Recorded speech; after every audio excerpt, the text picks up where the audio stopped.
Si Jin Quan Princess, upang lapitan ang kanyang fiancé, ay lihim na nagpanggap bilang isang guro sa matematika.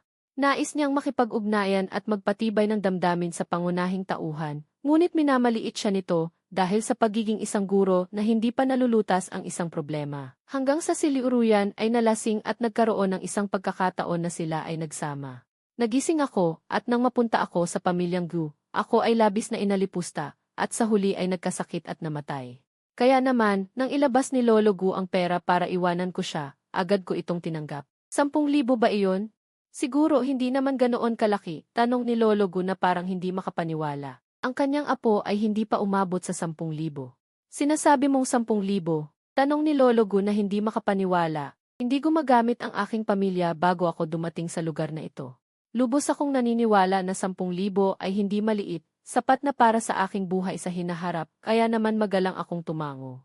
Nagpakagatlabi si Lolo Gu, iniisip na ang batang ito ay hindi naman kasing inis ng inaakala niya, at ang kanyang puso ay dalisay. Hindi niya dapat alam ang tunay na lakas ng pamilyang Gu. Medyo naawa si Lolo Gu sa isip niya at napalingon. Xiao Son, isulat ang contact number ng batang ito. Tulungan mo siya kung may kailangan siya sa hinaharap. Opo, agad kinuha ng assistant sa likuran ang cellphone at tiningnan ang manipis na binatilyo sa kama. Nakasuot ako ng maluwag na bestida sa ospital. Ang aking balat ay maputla na parang mahangi na mahugot anumang oras na nagpaparamdam ng habag sa sinumang makakakita. Ginoo, nasaan ang iyong cellphone? Tanong ni Xiao Sun. Nagmamadali akong naghanap sa drawer ng bedside table. Sa wakas ay nakuha ko ang cellphone ng orihinal na may-ari at ibinigay ito. Nag-aalangan si Xiao Sun, tinatanong ko ang numero ng iyong cellphone. Doon ko lang napagtanto, binuksan ko ang cellphone gamit ang fingerprint. Nang lumiwanag ang screen, natigilan ako. Ang wallpaper sa kaliwang bahagi ng screen ay ang magandang mukha ni Liu Ruyan. Hindi ko napigilan ang sarili kong hagkan ang screen, at biglang umagos ang aking mga luha na may bahid ng pighati sa aking puso. Hindi ito ang aking emosyon. Mabilis kong pinikit ang aking mga mata upang pakalmahin ang aking sarili. Mukhang ang pagkahumaling ng orihinal na may-ari kay Liu Ruyan ay nakakaapekto pa rin sa akin. Nakita ito ni Lolo Gu at kinamot niya ang kanyang ilong sa kahihiyan. Ang bata ay napakaromantiko. Umiiyak siya ng ganyan habang hinahaplos ang larawan ng kanyang apo. Mukhang totoong pag-ibig, sayang at nakapagpasya na siya ng ibang kasal para sa kanyang apo. Hindi ito maaaring maging eksperimento. Pinunasan ko ang aking mga luha at matatag na nag-ayos ng aking damit, bumuntong hininga ako. Sa wakas ay makakatakas ako sa kapalaran ng orihinal na may-ari. Ngunit sa sandaling iyon, biglang dumilim ang aking paningin. Halos matumba ang aking katawan. Mabuti na lamang at agad akong nasalo ni Xiao Sun. Bumuga ng hangin si Lolo Gu. Nag-aalala siya kung iiyak ako at hihilingin na pumasok sa pamilyang Gu. Ngayon ay maaari na akong magsulat ng kasunduan, di ba? Nang masabi niya ito, pakiramdam niya ay medyo malupit. Pagkatapos ng lahat, umiiyak siya para sa kanyang apo ngayon. CJ! Sumang-ayon ako agad. Pakibigay sa akin ang panulat, nakakunot ang noo ni Lolo Gu. Kahit gaano kaganda ang kanyang apo, bigla ko na lang siyang isusuko. Ngunit iniisip ko muli, hindi ba ito ang resulta na gusto niya? Mabilis akong sumulat ng kasunduan at espesyal pa akong naghanda ng 2 kopya. Ibinigay ko ang dokumento kay Xiao Sun. Nagpirma na ako at naglagay ng thumbprint. Sino ang pipirma? Halos mapalingon si Lolo Gu. Ano? Iniisip mong kami sa pamilyang Gu ay hindi tumutupad sa kasunduan? Hindi, proseso lang iyon, nagtayo ako mula sa kawalan. Malinaw sa akin ang lahat. Ang pamilyang Gu ay ang pinakamalakas na grupo sa libro. Ibigay mo sa akin. Nagkaway si Lolo Gu at mabilis na inabot ng assistant ang panulat. Nakasulat ang milyon-milyong pangalan ni Lolo Gu. Malamig na ang aking puso. Nakita ko ang pagpasok ng pintuan ng kwarto, hawak ang lunchbox si Liu Ruyan. Hindi ko napigilan ang tibok ng puso ko. Ito ay dapat ang reaksyon ng orihinal na may-ari. Paalala ko sa aking sarili. Hindi ko gagawing masaya ang isang babae na mahuhulog sa pangunahing tauhan. Liu Ruyan, nakakunot ang noo. Lolo, bakit po kayo nandito? Tawagin mo akong Lolo, sabi ni Lolo Gu nang nakasimangot. Hindi ba't hindi maganda ang iyong pakiramdam? Bakit ka napunta sa ospital? Tanong ni Liu Ruyan na may bahid ng pagsaway. Nagkasakit ako. Kung hindi dahil sa G. Napatigil si Lolo Gu sa kanyang sinasabi at sumulyap sa akin sa kama. Nilunok niya ang kanyang pighati. Tama nga. Simula nang magsimulang kumilos ang pangunahing tauhan. Ang lalaking ito, na mukhang inosente ngunit sa totoo ay mapanlin lang. Baka natuklasan na niya ang lakas ng pamilyang Gu. Ang orihinal na may-ari ay nagpanggap na mabait at itinulak si Liu Ruyan sa kanya. Ngayon ay marahil ay nalimas na ang lahat. Matapos akong mapunta sa libro, talagang hindi ko nagustuhan ang pangunahing tauhan. Pagkatapos ng lahat, ang lahat ng trahedya ng orihinal na may-ari ay dahil sa pangunahing tauhan, mula sa pagiging masama hanggang sa pagkasakit. Kahit ang malungkot na kamatayan sa huli, ang eksena ay napakalungkot. Nanginginig ako sa pag-iisip pa lamang. Dapat maghiwalay. Matatag kong ipinangako sa aking sarili. Kahit gaano pa kaganda ang isang babaeng tauhan, hindi ko siya gusto. Ang reaksyon ni Liu Ruyan ay katulad ng kay Lolo. Sinilip niya ako sa kama. Nang makita niya akong tahimik, saka siya nakahinga ng maluwag. Lolo, mauuna na po kayo. Paano mo ito haharapin? Tinanong ni Lolo Gu, inabot ang isang kasunduan. Nalampasan na kita. Simula ngayon. Wala ka nang kinalaman kay Chuzi. Biglang natigil si Lolo sa pagsasalita. Nag-aalangan dahil may ibang tao. Media, kwento, 2 salita. Tinanggap ni Liu Ruyan ang kasunduan, hindi makapaniwalang tiningnan ito. Mula nang naging guro siya sa unibersidad, parang dikit akong dumidikit sa kanya. Sa katunayan, ang pagpunta niya sa paaralan ay inayos ng matanda. Nais niyang mapalapit sila ng kanyang kasintahan, hindi inaasahan na may dumating sa kalagitnaan. Si Liu Ruyan ay may mahinang karakter ngunit mapagpasya.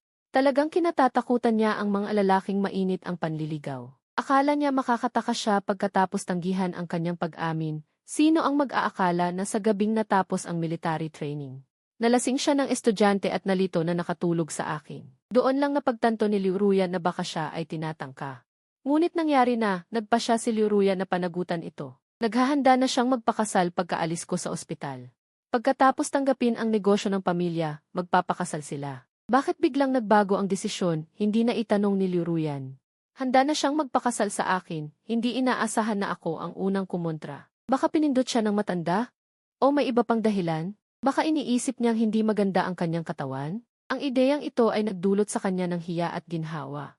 Dahil walang sinuman ang gustong mapangasawa ang isang lalaking hindi nila mahal. Natakot ako, mahina kong sabi. Ano man ang mangyari sa kasal, magdidibosyo rin tayo. Mas mabuting umalis na lang agad. Mabuti, mabuti. Mumisi si Liu Ruyan, wag mo na akong hanapin sa hinaharap. Biglang may pumasok na isang puting anino. Nakatingin si Song Jinyan sa pinto, gustong gawin ang isang bagay ngunit hindi gumalaw. Ang taong lumaki sa antas ng pamilya Chu. Ang mabuting kaibigan, sa huli ay naging mayamang binata sa pamamagitan ng pagyapak sa orihinal na may-ari. Si Liu Ruyan ay umalis na may malamig na mukha. Kailangan niyang pumunta at itanong sa kanyang lolo kung anong paraan ang ginamit niya para pilitin ang kasal. Si Liu Ruyan ay laging tapat at malinis sa kanyang mga gawain. Kahit na kailangan niyang panagutan, hindi niya gugustuhin na gumamit ng maruming paraan. Liu Ruyan, hindi pa ba kayo? Sumigaw si Song Jinyan sa likuran. Song Jinyan, ako ay pinigilan niya. Lumingon si Song Jinyan na nagulat. Bakit nagbago ang ugali ng tangang ito ngayon? Kung dati ay walang tigil ang paghahabol at pagyakap kay Liu Ruyan. Sa kanyang mga mata ay lumabas ang kaawa-awa na tingin sa akin. Ang kanyang malalaking mata ay puno ng pag-aalala. Hindi nakakagulat na siya ay magiging sikat na aktor, ang kanyang pag-arte ay natural. Ace! Susuyuin ko siya, tiyak na pananagutan niya ito. Hindi na kailangan. Ngumisi ako. Malinaw na sinabi ng kanyang lolo kanina, hindi niya ako papapasukin sa bahay ng Liu. Sa kabilang banda, ikaw. Akala ko hindi simple ang iyong pagkatao. Tiningnan ko si Song Jinyan. Paano mo nakilala ang kanyang lolo? Nalunok ni Song Jinyan. Bakit biglang naging matalino ang tangang ito? Dali-dali siyang nagpanggap na nasasaktan. Nais kong humingi ng tulong kay Lolo Gu para ipagtanggol ako. Hindi ko inaasahan na ganyan ang sasabihin niya. Sige na. Pinutol ko ang kanyang pag-arte. Sa anumang paraan, sinisiguro ko na tapos na akong magsulat at mula ngayon ay wala na akong kinalaman kay Liu Ruyan. Si Song Jinyan ay nagpapanggap pa rin. Huwag kang malungkot, Aze. Pupunta na ako kay Lolo Gu para ipaliwanag ang lahat. Sabi ko hindi na kailangan. Bigla kong nilakasan ang aking boses. Song Jinyan, hindi ba't gusto mong habulin ko siya para araw-araw mo akong pagtawanan? Namutla ang mukha ni Song Jinyan. Ano ang kinain ng mangmang na ito ngayon? Bakit bawat salita ay tumatama sa puso niya? Ang ngiti niyang pilit na pinaninindigan. Az, paano mo maiisip iyon tungkol sa akin? Sige na, huwag ka nang magpanggap, direkta ko siyang tinukoy. Ikaw pala ang kasintahan ni Liu Ruyan, hindi ba? Kung hindi, bakit ka ganyan makipag-usap sa pamilyang Gu? Nakikita mo pa ang harap ng matandang iyon. Agad na namutla ang mukha ni Song Jinyan. Ayaw mong pakasalan si Liu Ruyan dahil masyado siyang bastos kaya kinukumbinsi mo akong habulin siya. Ngayon ay lumala na ang sitwasyon at bumalik ka kay Lolo Gu para isumbong ako at pahiyain ako. Nanliit ang mga mata ko. Talagang mabuti kang kapatid. Nakita ko ang anino sa pintuan sa gilid ng aking paningin. Lihim akong natatawa. Tulad nga ng nakasulat sa libro, bumalik si Liu Ruyan. Kailangan ko siyang ipakita ngayon kung sino ang tunay na Jade Tiapot. Ikaw ang nag-ayos ng mga bagay-bagay, natatakot ako ng husto. Bakit ka nagpapanggap na inosente ngayon? Ako, si Liu Yi, ay nilakasan ang aking boses. Pinapunta mo ako para akitin ang iyong kasintahan. Talagang mahilig kang maglaro, Song Jinyan. Ang anino sa labas ng pinto ay malinaw na nanigas. Nagalak ako sa puso. Ngayon tingnan natin kung paano ka pa magpapanggap.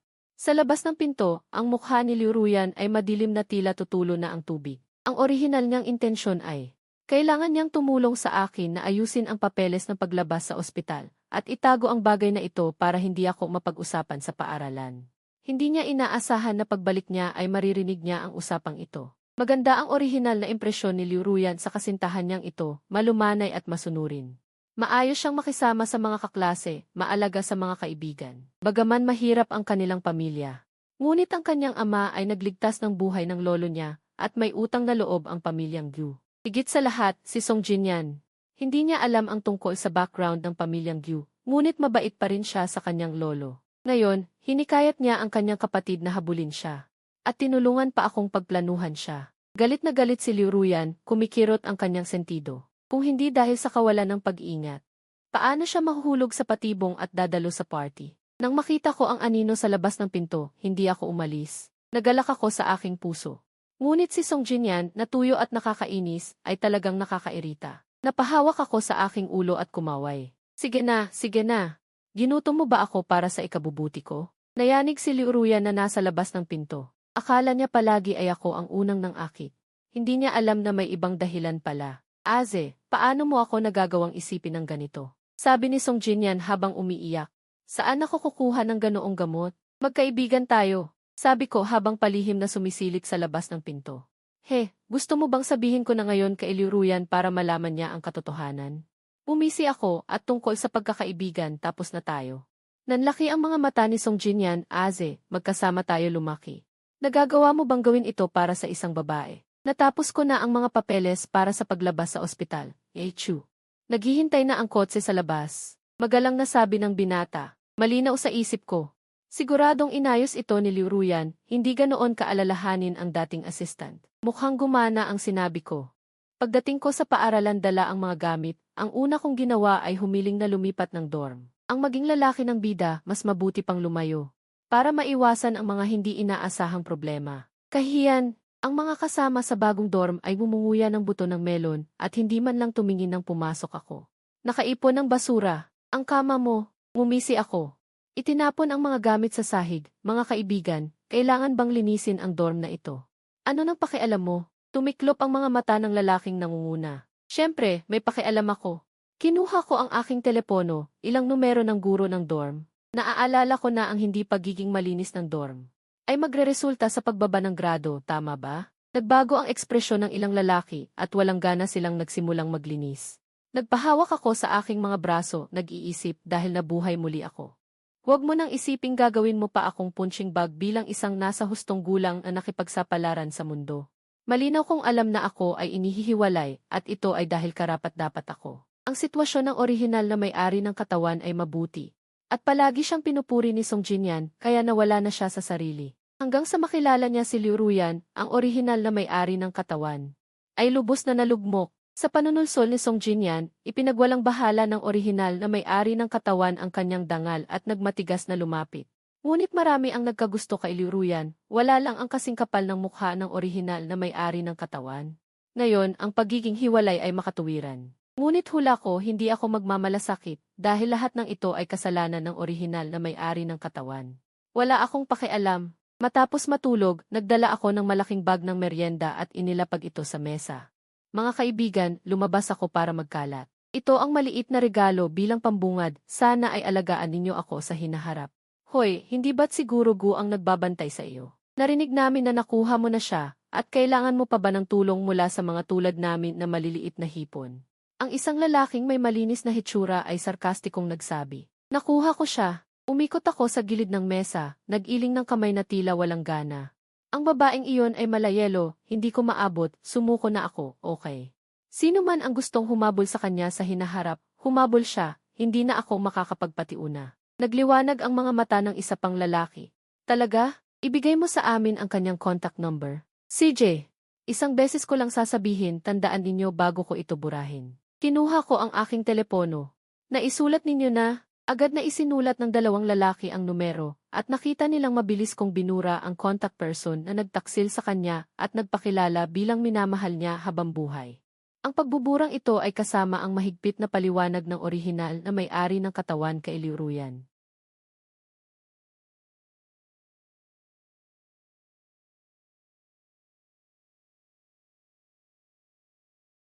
Mayroon ng kasintahan si Liu Ruyan, paano niya ako magugustuhan?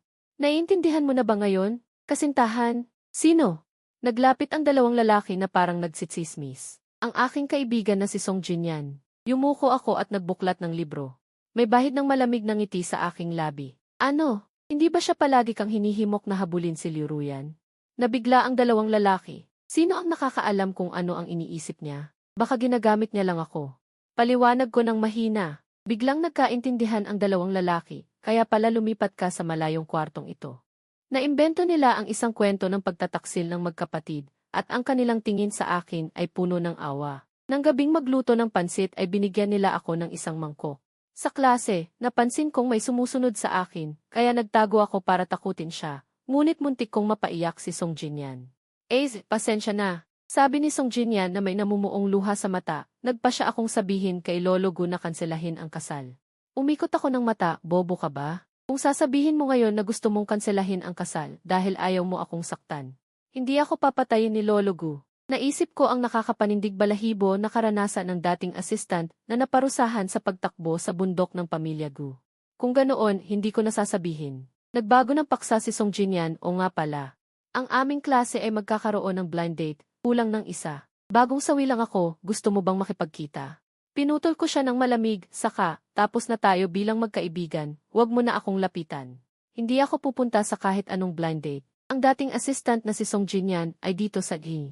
Para sa bidang babae na si Liu Ruyan, at pagkatapos ay ang kanilang pag-iibigang puno ng sakit ang naging sanhi ng pagkalugi ng pamilya Gu at pagpapahirap sa orihinal na may-ari ng katawan na mamatay. Sa buhay na ito, hindi ko na gustong maging paon. Hindi inasahan ni Song Jinyan na bigla akong magbabago ng mukha. Inabot niya ng buong 3 taon para pasayahin ang simpleng young master na ito, kahit na ang pagiging tapat ko kay Liu Ruyan. Hindi ito matitinag ng pera. Tayo ang magkaibigang matalik. Namugtong ang mga mata ni Song Jinyan. Nanginginig ang boses, hindi talaga ako kay Liu. Wala lang akong nararamdaman para sa kanya. Sana ay maging masaya ka. Binalibag ko ang aking mga mata sa aking isipan. Tinago ko sa iyo ang pagiging kasintahan mo. Dahil natatakot akong hindi mo siya lalapitan kapag nalaman mo. Ngayong magkasama na kayo, tumi na tayo sa hinaharap. Okay lang ba? Mukhang sinusubukan pa rin ang lalaking ito. Nagpa siya akong makisama sa kanyang laro hanggang sa huli. Tumingin sa hinaharap, sige, pupunta ako sa party. Ngunit hindi ibig sabihin nito na pinatawad na kita. Pagkatapos magsalita, tumalikod at umalis. Perpektong kinopya ang orihinal na karakter. Mga bibig na masakit ang salita, pusong kumakain ng puso. Ang karakter. Kaya't napagkasunduan, sa susunod na araw, magkasama tayong pupunta. Sa likuran ko, nagpakita si Song Jinyan. Ang tagumpay na pagmamataas. Nang lumayo na ako. Ang mukha ni Song Jinyan ay agad na naging madilim. Ang tangang ito, gaano man siya magbago.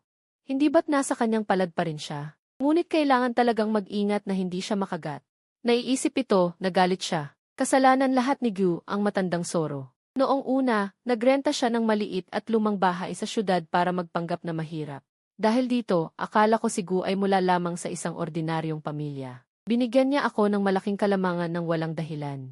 Kung hindi pa biglang naglabas si Gu ng 500,000 yuan, hindi niya malalaman. Ang mga bahay sa paligid ay pag-aari lahat ni Gu. Ngunit hindi pa rin huli ang lahat. Pangiting-ngiting sumambulat si Song Jinyan. Hanggat makahanap ng paraan, ako ay makakasama ng ibang babae. Pagkatapos ay kuhanan ng litrato at ipalaganap. Siguradong hindi na gusto ni Gu ang ganitong lalaki. Naisip niyang masaya. Kapag naging manugang na siya ni Gu, magiging komportable siya sa pamamagitan lamang ng pagkolekta ng upa. Nagmadali si Song Jinyan na ayusin ang susunod na plano. Hindi niya napansin kung gaano kalalim ang pagmamalasakit ni Gu. Ang silid-aklatan ay puno ng mga tao. Mukhang ang mga estudyante ng paaralang ito na mahilig mag-aral. Marami pa rin. Bagaman naglakbay siya sa ibang mundo, marami pa ring kaalaman ang magkakaugnay.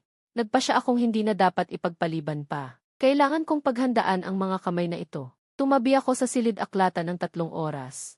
Nagsusumikap na maging isang magaling na mag-aaral. Ding! Biglang nag-vibrate ang cellphone. Nagulat ako. Nang inilabas ko ito, nakita ko ang isang text message mula sa isang hindi kilalang numero. Kung mabuti.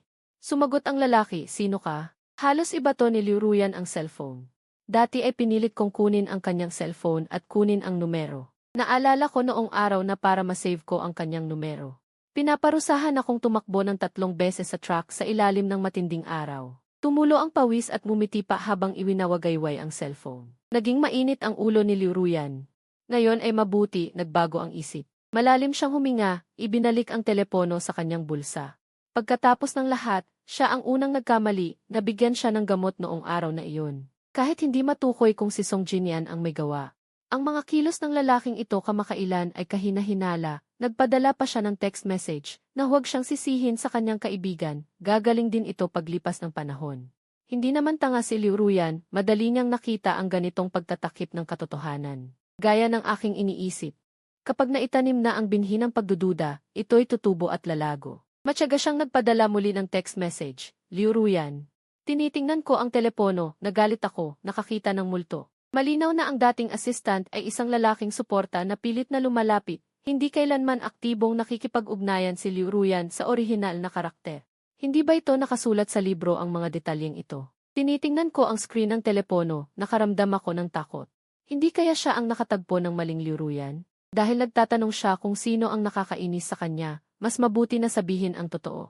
Mabilis kong inedit ang text message, ang iyong fiancé. Mabait siyang nagyaya sa akin na makipag-ugnayan. Sa totoo lang, patawarin mo ako. Pagkatapos magpadala, hindi ko napigilang purihin ang sarili ko, perpekto ang pagreklamo na ito. Makakakain pa ako ng dagdag na isang mangkok ng kanin sa gabi. Nakita ni Liu Ruyan ang text message at walang pakundangang nagtanong, Chengji, ano ang ginagawa ni Song Jinyan? Hindi ba't dati niyang sinusuportahan ako na habulin siya? Ngayon ay dinadala pa niya ako para makipag-ugnayan? Malinaw na alam niyang ako ay Teka, kailan pa ako naging kanya? Binigyan niya ng malakas na tusok ang kanyang sentido. Nabigla si Liu Ruyan sa kanyang iniisip, dapat ay nasanay na siya sa pagiging kulit ng batang iyon. Bigla siyang naging tahimik kaya nag-iisip siya ng malalim. Hindi lang siya sanay, ngunit si Song Jinyan ay talagang kahina-hinala. Naalala ko na dahil sa kanyang hindi sinasadyang pagbanggit, ang matanda ay napikon at tumaas ang kanyang presyon ng dugo sa loob ng 2 araw. Matulis ang tingin ni Liu Ruyan. Biglang nag-vibrate ang telepono, bihirang tumawag ang matanda sa oras ng trabaho, bastos na babae. Sa susunod na umuwi ka, agad kang magpakasal kay Jinyan, huwag kang magdala ng kung sino-sinong mga damo dito para masaktan ang kanyang puso. Ang inaasam na manugang sa bibig ng Ning. Dumadalo ba sa isang get-together kasama ang mga damo? Huwag kang magsalita ng walang kabuluhan. Si Jinyan ay hindi ganoon. Pinagtatanggol ka pa niya, sinabi niyang ang lalaking iyon ay walang pakinabang. Kung ipipilit ko, aling lalaki ang makakatakas? Inisya ni Liu Ruyan, totoo pa rin ba ang 500,000 na iyon? Si Jinyan ay napakabuti, sinabi pa niyang magtatrabaho siya para bayaran ang utang ko. Pinilit mo lang sa kanya ang pera, di ba? Hindi man lang alam ng taong iyon ang tungkol sa Gu family. Tinatapik ni Liu Ruyan ang mesa gamit ang kanyang mga daliri, tama. Tumahimik ang nasa kabilang linya ng banggitin ni Song Jinyan ang eksaktong halaga. Naalala ng matanda na hindi niya talaga sinabi ang eksaktong numero kay Song Jinyan, kaya bahagyang nanghina ang kanyang tono. Ngunit anya, mabuti talagang bata si Jinyan. Sige na, magpagaling ka. Nang ibaba ang telepono, lalong nagtaka si Liu Ruyan. Talaga bang mayroong ganitong klaseng santo sa mundo, na buong puso para sa lahat? Para saan pa ang pag-ibig? Biglang pumasok sa isip niya ang kanyang itsura na parang nagangalit ang ngipin, kaya habang nakatayo sa gift, dalos-dalos niyang pinatay ang treadmill. Patuloy na lumilitaw sa isip niya ang tinatawag na kasintahan, kasuklam-suklam. Magaling siyang umarte, malamig nang umiti si Liu Ruyan, naaalala ang pagpirma niya sa isang nakatagong kumpanya. Hindi kaya itinuturing din niyang laro ang buhay? Tahimik na pinag-uusapan ng mga assistant sa labas, napakalayo na ng pagtrato ng Pangulo nitong mga araw. Hindi kaya may lalaki na? Imposible, kilala ang aming Pangulo bilang hindi makatao. Hindi pinansin ni Liu Ruyan ang mga usapan. Pagkatapos maligo, bigla siyang nagpadala ng text message na parang naudyukan. Sinusubukan lang akong paglaruan ng lalaking ito, iniisip niyang nagangalit ang kanyang mga ngipin, ngunit hindi niya inaasahang nasaksihan niya ang isang kahina-hinalang transaksyon. Isang binata ang lihim na nagbigay ng isang pakete ng gamot sa bartender. Kawili-wili, paliit ang paningin ni Liu Ruyan habang ibinababa ang kanyang baseball cap. Ngunit ang kanyang makitid na paningin ay nakatitig sa pinto sa pagitan ng kanyang mga hibla ng buhok. Nang pumasok ako kasama ang aking mga kaibigan na tumatawa, nakaramdam si Liu Ruyan ng walang dahilan na galit na umakyat sa kanyang noo. Nakikipagtawanan pa ako sa ibang babae. Uminom na kahit hindi pa 18. Lihim na humamak si Liu Ruyan. Ngunit nahalina pa rin siya sa aking kaakit-akit na ngiti sa ilalim ng ilaw, hanggang sa nakita niya ang bartender na ibinuhos ang inuming may halong pampalakas. Ang inuming may halong pampalakas ay ibinuhos sa aking kamay. Bahagyang umangat si Liu Ruyan mula sa kanyang upuan at nasadlak na bumangga sa akin. Pagkatapos ay napunta sa banyo. 4, nabagok ang braso ko. Ang pagkalasing ay bahagyang nawala. Nakakunot ang noo kong tiningnan ang mansa sa puting kamiseta. Pupunta ako sa banyo para ayusin ito. Gamitin mo ito. Bibigyan kita ng ilang piraso ng pampalamig sa lalamunan. Wet wipes. Hindi na kailangan. Ang hapunan ko ay, paglabas ko ng banyo, nakita ko ang babaeng bumangga sa akin, ay nakabalik na sa kanyang pwesto. Uminom ng malamig na inumin sa mainit na araw, baka magka-headstroke. Habang iniisip ko ito, hinila na ako papunta sa dance floor. Pagbalik ko, mayroon ng ice bucket sa mesa, na may iba't ibang alak na hinalo. Ito na ang bagong libangan ng mga kabataan ngayon. Napilitan akong uminom ng kaunti, bigla akong hinila palabas ng bar. Sino ka? Bitawan mo ako. Gusto kong tumakbo, ngunit malambot at mainit ang aking mga binti. Doon ko napagtanto na baka nalaso na ako. Simula nang magbago ako. Lalo nang nawawala sa kontrol ang mga pangyayari. Ano ba talaga ang koneksyon ng babaeng iyon? Sa underground parking lot. Nahihilo ako at mainit ang buong katawan, wala akong lakas na makatakas. Nakapagtataka. Sa tingin ko ang babaeng ito ay mapagkakatiwalaan, kahit pa pumasok siya ng marahas sa likurang upuan. Huwag kang lumapit. Ang boses ko ay tuyo at hindi tulad ng dati. Isang basang tela ang biglang ipinahid sa aking mukha, ang lamig ay nagpapagising sa akin ng bahagya. Pagtingala ko, nakita ko ang mga pamilyar na mata. Liu Ruyan, nagtataka akong tiningnan ang babaeng nakabalaklava. Ano ang ginagawa mo? Nalason ka. Ano? Manatili ka sa sasakyan, huwag kang gagalaw. Pupuntahan ko kung sino ang may kagagawa nito. Nakita ni Liu Ruyan na medyo malinaw pa ang isip ko, hindi naman dapat malala ang pag-inom ng isa lang. Parang tumataas ang temperatura sa loob ng sasakyan. Kung mananatili ako ng isang segundo pa, mawawalan na ako ng kontrol. Pak! Malakas na isinara ni Liu Ruyan ang pinto ng sasakyan. Ngunit hindi niya nalimutang buksan ang air conditioning, ang hangin ay pinakamalakas. Makakatulong ito sa akin na manatiling malinaw ang isip, para maiwasan ang epekto ng gamot. Habang inaayos niya ang mga bagay, natagpuan niyang nawala na ang mga tao sa pagtitipon. Walang tao sa bar. Walang sabi-sabi, hinanap ni Liu Ruyan ang bartender, ngunit tumakbo ang taong nakakita sa kanya. Mabilis siyang hinabol, at 2 kanto ang layo. Pinatumba niya ang tao sa lupa. Nanginginig sa takot ang bartender. Kinuha ko lang ang mga utos ni Feng Xin na payagan si Wang Chu na lagyan ng gamot ang alak. Sino ang makakaalam na napakadali pala ninyong ibuhos ang alak? Nakita ni Liu Ruyan na hindi siya nagsisinungaling, iniisip ang taong nasa sasakyan na wala na sa sarili. Kaya pinakawalan niya ito. Pagbalik sa parking lot, malungkot na binuksan ni Liu Ruyan ang pinto ng sasakyan. Biglang huminto ang kanyang paghinga. Lahat ako ay nakakulong sa sulok, parang nakakulong sa pader. Nang marinig ang ingay, nakataas ang tingin ko, ang mga basang mata ay nagpadala ng mabilis na tibok ng puso kay Liu Ruyan. Kaya mo bang pigilan? Mahinang tanong ni Liu Ruyan, mayroon na naman tayong isang beses. Okay lang kahit isang beses pa. Kumikinig ang aking katawan. Hindi pa tapos ang salita, nakita niyang inalis na ng babae ang kanyang jacket at sumugod. Sa ilang sandali, ginawa niyang malambot na kama ang likurang upuan. Sige, syempre, kaya. Habang abala si Liu Ruyan na nakasimangot, bigla siyang niyakap ng aking katawan. Napabuntong hininga siya, hindi inaasahan na ako ay ganoon kaaktibo. Habang binubuksan niya ang kanyang mga braso, nakita niyang inagaw ko ang kanyang jacket, at binalot ko ang sarili ko. Sobrang pagod na pagod ako. Naiwang nakabitin sa ere ang braso ni Liu Ruyan. Padilim ang mukha niyang bumaling para isara ang aircon, biglang hinawakan ng mainit na mga kamay. Sandali, hingal na hingal kong sabi. Kahit mainit ang aking katawan. Pero malinaw na ang isip ko. Sino pa ba ang maglalagay ng gamot kundi si Song Jin yan? Itatala ko itong utang ko. May banyo sa private room sa taas. Gusto kong maligo pero hindi ko kaya. Nanginginig ang buo kong katawan, madali akong matutumba kung itulak. Pero iniisip ko si Liu Ruyan. Dahil wala siyang interes sa sarili niya, hindi siya nag-ingat. Napangisi si Liu Ruyan, huminga ng malalim at bumaba ng sasakyan. Hinawakan niya ako ng malakas at inalalayan papunta sa private room. Malapit na kami sa private room nang bigla kong maalala ang plot ng orihinal na kwento. Sa pagkakataong ito, hindi ba dapat si Song Jinyan ay nasa unang private room kasama si Liu Ruyan na ginagawa ang makikita ang unang private room sa kanto. Ang kamay ko ay walang kapaguran na gumagalaw papasok sa kwelyo ni Liu Ruyan. Nakakainis, hindi ko na kaya. Sinigurado ko na kinaiinisan ako ni Liu Ruyan, kaya tiyak na madali siyang magtatapon sa akin sa banyo para maligo. Sa kanyang mainitin na ulo. Bahala na kung may tao sa loob, ang diskarte na ito ay nakakatawa talaga. Ngunit si Liu Ruyan ay halos manginig ang mga tuhod dahil sa aking pag-aakit. Humugot siya ng ilang malalalim na hininga bago pakalmahin ang kanyang isip, takot na baka sumuko siya sa isang iglap. Mayroong tao sa unang private room.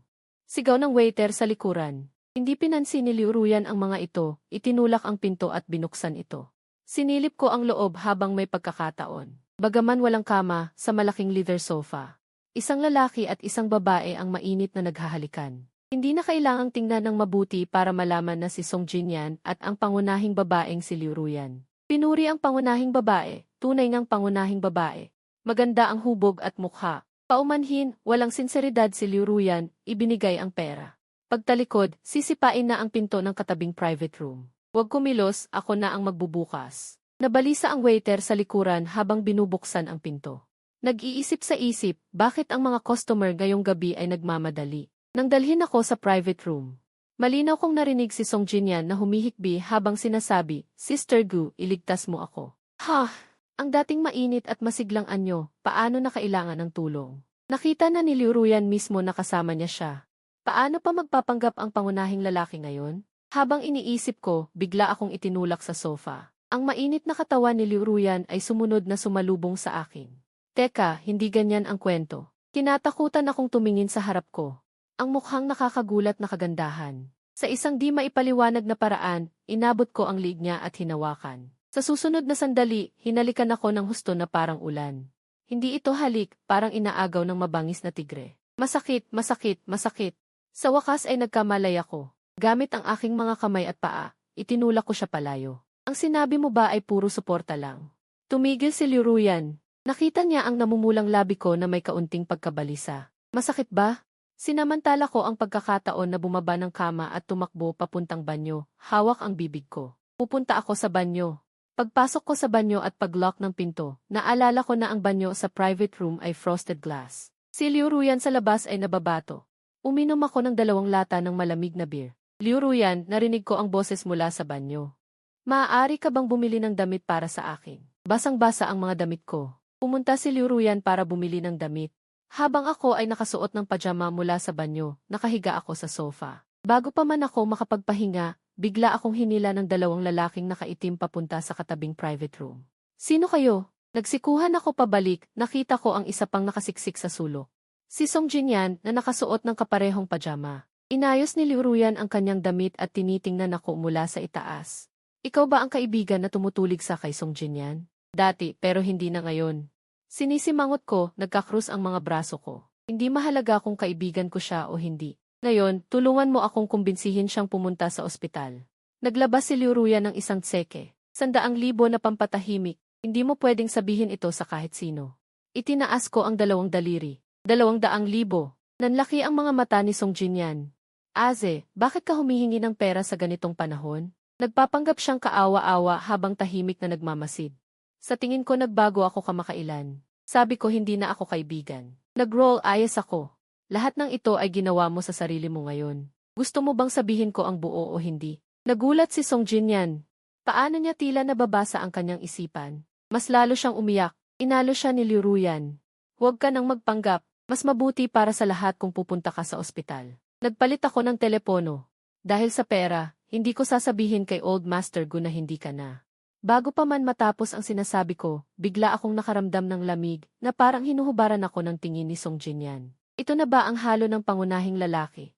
Sa puntong ito, nakumpirma na ni Song Jinyan na ang taong nasa harap niya ay talagang hindi na ang dating ako. Nagpanggap siyang tatayo. Pag-alis, aksidenteng natumba. Aze, masakit. Hindi ko napigilan ang pagtawa na lalong nagpagalit kay Song Jinyan.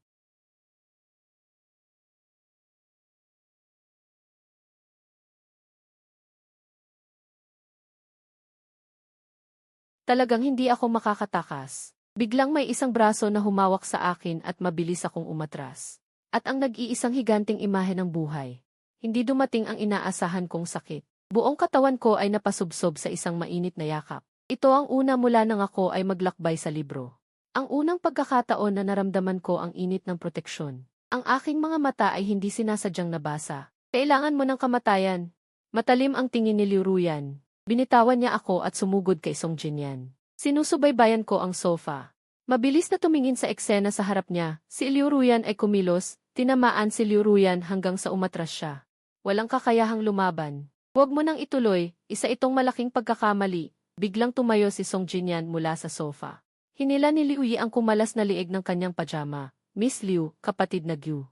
Halos masuka ako na may katawan pa ni Song Jinyan na gustong mangakit ng babae. Sa sandaling ito, biglang bumukas ang pinto ng dalawang lalaking nakaitim at dumiretso sila kay Liu Ruyan. Naramdaman kong may bumara sa aking lalamunan. Liu Ruyan, mag-ingat. Hindi ko na malayang inabot ko ang bote ng alak na lumilipad. Basag. Nadurog ang bote ng alak. Ang inaasahang sakit ay hindi dumating, iminulat ko ang aking mga mata. Nakita kong sinira ni Liu Ruyan ang bote ng alak gamit ang kanyang mga kamay at dumudugo ang kanyang mga kamay. Biglang sumugod si Song Jinyan at sumigaw. Huwag mo nang ituloy, isa itong malaking pagkakamali. Bago matapos ang kanyang sinabi.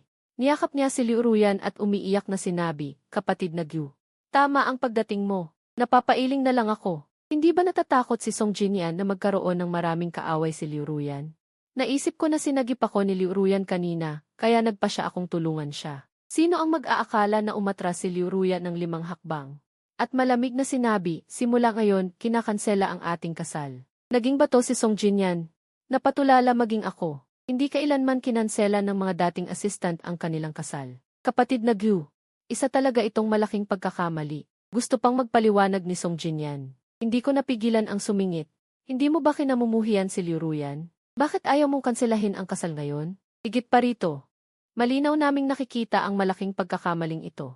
Bago matapos ang aking sinabi, isang jacket ang bumabalot sa akin na parang mumu. At hinila ako palabas. Malamig na tumingin si Liu Ruyan kay Liu Ruyan, ikaw pala ang retired athlete. Hindi niya malaman ang pinagmulan ni Liu Ruyan, ngunit sa sandaling ito ay hindi siya maaaring magpakita ng kahinaan. Mabuti kang tao. Talagang hindi ka karapat-dapat sa isang lalaki tulad ni Song Jinyan. Lumayo ka sa kanya sa hinaharap kung hindi. Ibabalik ko ang mga salitang iyon sa iyo, putol ni Liu Ruyan, huwag mo nang guluhin ang aking lalaki sa hinaharap. Nanlaki ang mga mata ko, sino? Sino ang lalaki niya? Ang dalawang babae ay nagbabanta. Nakaalalay sa kanilang lalaki. May naalala ako, dahan-dahan kong itinaas ang aking kamay.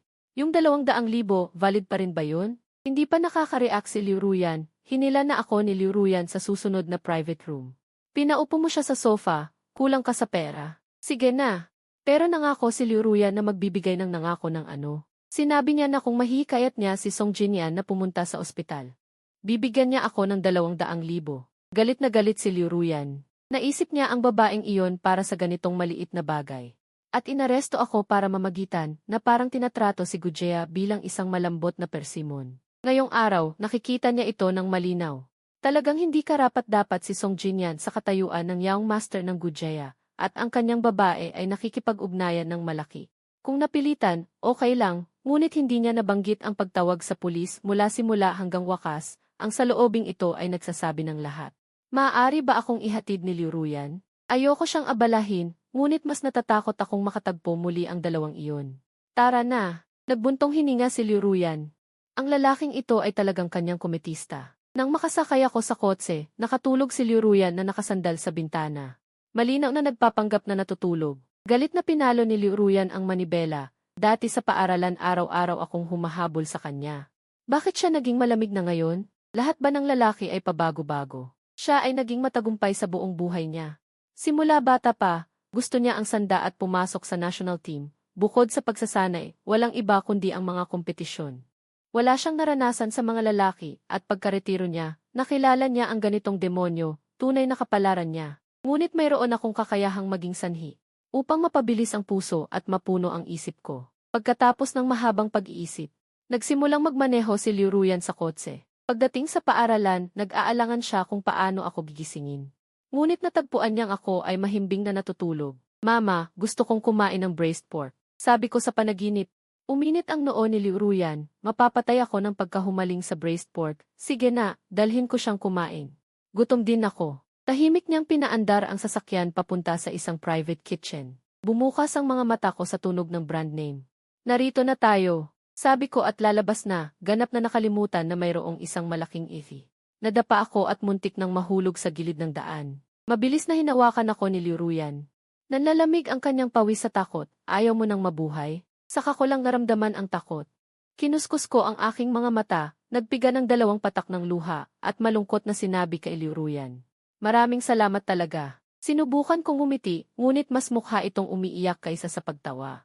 Walang anuman, ito ay isang pribadong restoran malapit sa paaralan, maghintay ka sa loob. Iparada ko ang sasakyan. Hindi na kailangan, gusto kong bumalik sa paaralan para magpahingad. Bago ko matapos ang aking sinabi, ang tiyan ko ay gululu. Paglaban, sabay-sabay na umangat, namula agad ang mukha ko, nahihiyang humanap ng mapagtataguan. Tumibok ang puso ni Liu Ruyan sa pagkagulat ko, isinara ang pinto ng kotse at hinila ako papunta sa kainan, aalis pa ba tayo? Wala akong nagawa kundi sumunod, isinasaalang-alang na lang na ito na ang huling pagkain bago maghiwalay. Naghanap kami ng upuan para sa magkasintahan. Nag-order si Liu Ruyan ng adobong baboy at 3 gulay, paano niya nalaman na gusto ko ng adobong baboy? Nagulat ako sa sarili ko. Napaisip ako na bakat sambalang, palihim kong pinagmamasdan ang babae sa harap ko, napansin ko na kahit kaswal ang suot ni Liu Ruyan. Taglay niya ang isang marangal na aura sa bawat galaw, ang disiplina at ganda na inilarawan sa libro ay kitang-kita sa kanya. Hay, hindi ko napigilang bumuntong hininga, isang napakahusay na babae. Nakakalungkot na titigan lang. Sa kabilang banda, nagkunwari si Liu Ruyan na naglalaro ng cellphone, pero pinagpapawisan ang palad niya. Naramdaman niyang tinitingnan ko siya, pero hindi niya maintindihan kung bakit bigla akong naging parang takot na tuta, baka hindi ako maganda. May problema ka ba? Tanong ni Liu Ruyan, nakatingin sa akin na nakasiksik sa upuan. Masakit ang tiyan ko, baka dahil sa lamig kanina, parang sumasakit ang tiyan ko. Agad na tinawag ni Liu Ruyan ang waiter, isang basong mainit na tubig, lagyan ng kaunting asukal. Mabilis na dumating ang mainit na tubig na may asukal, hinawakan ko ang baso at dahan-dahang ininom, magalang na nagpasalamat. Salamat! Ang marahang anyo na ito ay nagpalambot sa puso ni Liu Ruyan, dati hindi niya gusto ang masyadong agresibong lalaki. Pero ngayon nakita niya na mayroon din akong nakakatuwang panig. Habang nakatingin si Liu Ruyan sa akin na tahimik na kumakain sa harap niya, naramdaman niyang mas gusto niya ako ngayon kaysa noong nasa paaralan pa siya. Na masyadong masigla. Nang magsalita si Liu Ruyan, sabay kaming nagsalita. Ikaw muna, sabi ni Liu Ruyan. Sa sandaling iyon, dumating ang waiter na may dalang pagkain. Pagkaamoy ko pa lang ng sabaw, agad kong kinuha ang chopsticks at kumain ng mabilis, hayaan mong tapusin ko muna. Napakasarap ng kinakain ko, na parang gusto ko nang lunukin ang sarili kong dila. Pinanatili ni Liu Ruyan ang kanyang ugali na huwag magsalita habang kumakain at tahimik na kumain. Nang matapos siya, bumaba rin ako ng chopsticks. Busog na ako. Inimas ko ang namamagang tiyan ko. Tumango si Liu Ruyan, naghihintay sa akin na tapusin ang sinasabi ko kanina. Naging medyo kinakabahan ako sa kanyang mga mata na nakatitig sa akin. Pero naglakas loob pa rin akong sabihin, hindi na tayo dapat magkita simula ngayon. Bahagyang nanigas ang katawan ni Liu Ruyan. At biglang lumamig ang kanyang mga mata, anong ibig mong sabihin? Hindi tayo bagay. At saka, kinuha ko na ang bayad, hindi ako pwedeng hindi tumupad sa usapan. Nagkakabuhol-buhol ang puso ko. Natatakot na baka saktan ako ng galit na babaeng ito. Biglang tumayo si Liu Ruyan. At ibinagsak ang kanyang kamao sa pader sa likuran ko. Sige, mabuti, sabi ni Liu Ruyan na nagingit-ngit ang mga ngipin. At lumakad palayo. Umumbok ang mga ugat sa likod ng kanyang kamay. Natigilan ako sa takot. Hindi ba ito ang paghihiwalay ng hindi pinag-isipan? Bakit siya nagalit? Sa sandaling iyon, narinig ko ang tunog ng pagkalagot sa likuran ko. Paglingon ko, ang mga tail sa pader ay naging dahilan ng pagbasag ni Liu Ruyan. Sa isang suntok at unti-unting nahuhulog, halos maiyak na ako sa takot. Paano kung sa ulo ko pa yan tumama? Hindi lang ako ang nagbayad ng pagkain, kundi nagbayad din ako para sa pagpapaayos ng mga tail. Na umabot sa 1,000 piso, labis na nasaktan ang aking puso. Ngunit basta't kapalit nito ay mapayapang pamumuhay. Sulit na rin ang perang iyon. Ngunit pagbalik ko sa paaralan, nakita ko ang isang mamahaling sasakyan na nagkakahalaga ng milyon-milyong piso na nakaparada sa harap ng gate. Ang mga estudyante mo ay walang kinita, ang sasakyang ito ay ilang milyon, hindi ba? Hindi ko nga alam ang pangalan, tiyak na limitado ang modelo, tiyak na isang malaking C ang nakasakay. Hindi ko alam kung sino ang susunduin. Ang babae ay suot ang mga mamahaling tatak, nagmamaneho ng isang maliwanag na pulang sports car. Mukhang hindi siya mahiyain. Bulong ko sa sarili ko, hindi kaya ang maladyos na figurang ito ay ang pangunahing babae. Habang iniisip ko, biglang tumakbo palabas ng kotse si Song Jinyan. Habang tumatakbo papunta sa paaralan ay umiiyak, suot niya ang mamahaling damit. Kumikinang ang mga sapatos niya, napakataas ng kanyang porma. Tiningnan ko ang mga damit ko na binili sa grocery at mumuso, parehong mga regalo pagkatapos ng pagsasama. Malaki talaga ang pagkakaiba. Nang aalis na ako, biglang tumakbo si Song Jinyan na parang ginamit ang lahat ng lakas niya. At nagtago sa likuran ko, Aze, iligtas mo ako. Biglang nagtindig ang mga balahibo ko. Gusto na naman akong gamitin ang lalaking ito bilang panangga. Nang makita kong papalapit na ang pangunahing babae, ibinaba ko ang boses ko at binalaan si Song Jinyan. Kung maglakas loob ka pa akong gamitin para magpanggap na kaawa-awa, isisiwalat ko ang lahat ng iyong mga lihim. Akala ko magiging cool pa rin si Song Jinyan tulad ng dati. Hindi ko inaasahan na malamig siyang nagtanong, sino ka ba talaga? Nanigas ang buong katawan ko. Tapos na, nahuli na ako. Akala ko ay magaling ang pagpapanggap ko, pero hindi ko inaasahan na naghihinala na pala ang pangunahing lalaki. Evie, napakalakas talaga ng aura ng pangunahing lalaki. Sumisigaw ako sa aking isipan. At tumalikod upang tumakbo, ngunit hinawakan ako ng pangunahing babae. Anong sinabi mo kay Jinyan? Masamang-masama ang tingin sa akin ni Liu Ruyan. Paglingon ko, agad na tumulo ang luha ni Song Jinyan. Dapat may Oscar ka. Bulong ko sa sarili ko habang tinatanggal ang kamay ng bida. Huwag ninyo akong guguluhin, nakipag-away na ako kay Song Jinyan, malapit na akong umalis. Narinig mula sa likuran ang malumanay na tinig ni Song Jinyan, pupunta ako sa dormitoryo, Liu. Hindi na tayo magkikita, okay? Sa wakas ay napagtanto ko, ang pinakamalakas ay ang lalaking bida. Matagal na niyang alam ang gusto ng babaeng bida, at palagi niyang ginagamit ang mga laro ng kasakiman. Sa wakas ay napagtanto ko na minamaliit ko ang lalaking bida. Nakalabas na ang lahat ng takip, dapat ba akong umiwas sa hinaharap? Wala akong interes na panoorin ang susunod na kaguluhan. Diretso akong bumalik sa dormitoryo, humiga sa kama at nakaramdam ng pagod sa isip at katawan. Pagkagising ko kinabukasan, nagsikap akong mag-aral, determinadong maging isang mabait na babae at lumayo sa lalaking bida. Ngunit hindi ko inaasahan sa library. Nahanap na naman ako ng kontrabida, biglang nag-vibrate ang cellphone ko, sinagot ko nang hindi tumitingin at mahinang nagtanong. Para kanino? Galit na galit si Liu Ruyan sa kabilang linya, hindi pa rin niya na-save ang numero ng lalaking ito. Teka, hindi ba sinabi na nating hindi na tayo magkikita? Bakit siya tumatawag? Ibinigay mo ba ang numero ko sa iba? Naghanap ng dahilan si Liu Ruyan, mukhang ganoon nga ang numero mo. Nagpalit ako ng numero, sabi ni Liu Ruyan ng inis, masyadong abala. Sige, sasabihin ko sa kanila, naisip ko. Mukhang wala ng pag-asa, tumawag siya ng espesyal para ipaalam ko sa iba. Huwag mo na siyang guluhin kung hindi. Galit na galit si Liu Ruyan. Sa huli ay malinaw niyang sinabi, ingatan mo ang iyong sarili. Nalilito ako. Palagi kong nararamdaman na kakaiba ang kontrabida. Dumating ang sakit sa tiyan ko sa gabi, naglakas loob akong bumili ng gamot. Sa subdivision, may nakita akong figura na nagpipigil ng putok, mukhang malungkot at nag-iisa. Liu Ruyan, bakit siya nandito? Mas kakaiba pa, umubo siya at napaika-ika, gusto ko sanang lumiko.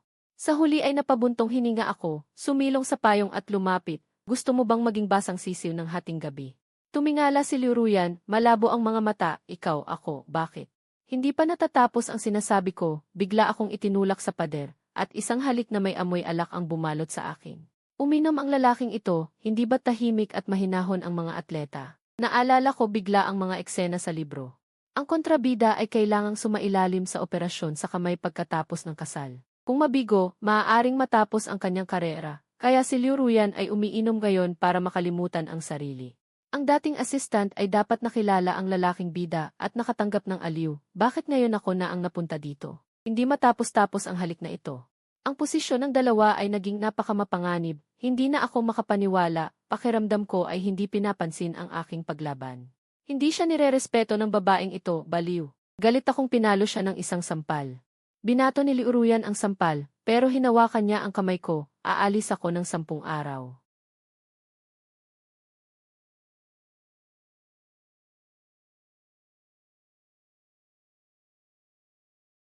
Malinaw na sinabi na paghihiwalay na, pero hindi pa rin siya makamove on, inakalang ang pinakamahalaga sa babae ay ang dignidad. Ngayon lang na-realize, kung para sa pagkawala ko, walang kwenta ang dignidad, sino pa ang maghihintay sa iyo, baliw. Galit akong tumalikod at umalis, hindi pa nakakalayo ay bumalik ako at ibinato sa kanya ang payong. Bakit hindi ka pa mamatay? Pagkatapos sabihin iyon ay tumakbo palayo si Liu Ruyan, niyakap ni Liu Ruyan ang payong at hinawakan ito ng 2 minuto. Biglang tumawa ng malakas ang lalaki, Liu Ruyan, tapos ka na. Ang cute mo talaga. Sa wakas naintindihan niya kung bakit lagi siyang hinahanap-hanap, pala ay nabighani na siya sa akin. Sa kabilang banda, pagbalik ko sa eskwelahan, nakasalubong ko si Song Jinyan na maputla, anong nangyari sa iyo? Nagkunwaring nagtatanong si Song Jinyan, anong pake mo? Galit akong sumagot. Hindi ko napansin na may mga mata sa dilim na nakatingin sa lahat ng ito. Kinabukasan ay nagkasakit ako. Nagtulog lang ako buong araw. Paggising ko ay nakita ko na may ilang mensahe si Liu Ruyan, sinabing pupunta siya sa ibang bansa. Sabi niya alagaan ko ang sarili ko, galit akong nagmura, pero nakita ko sa kanyang post sa social media.